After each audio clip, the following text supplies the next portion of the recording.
Hi everyone, in this short video on job costing, I want to introduce you to the process of possibly having two overhead accounts.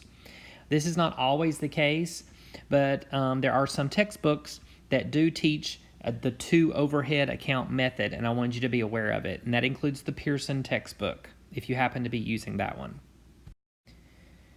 So in all the videos that you've watched from me, you've noticed I've been using one overhead account, and I simply call it overhead.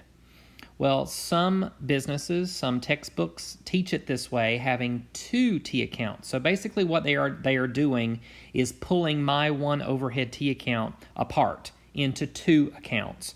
So if you notice here, I have two overhead accounts. One I have just called overhead. That's actually the actual overhead account. And the other one I have called overhead allocated. So the one that is called overhead, this would be your actual overhead T account. So you would have your actual overhead just where you normally see it on the left hand or debit side.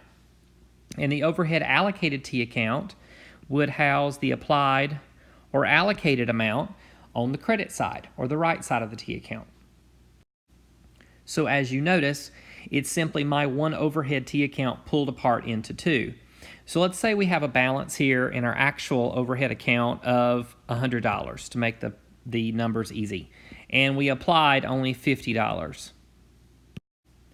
And let's say that we have $200 currently in cost of goods sold. So we can see by these numbers that we are actually under applied because actual costs are higher than what we applied to the job. So we're under applied. So when we actually fix all this problem, we expect cost of goods sold to increase. And even using two overhead T accounts, we still do not want to balance in our overhead account. So we want to, in either one of them. So we want to get rid of both of these balances. So we're going to do that with a simple journal entry. So to do that, we have a debit balance in our overhead account. We do not want that. So we'd end up crediting our actual overhead account for that $100. And we would debit our overhead allocated account for the $50 there. So you can see we need a debit here. And that debit is going to be to cost of goods sold for that $50. So that $50 will go right in to cost of goods sold, thereby increasing our balance, which we said would happen. Our costs are going up, thereby decreasing our net income.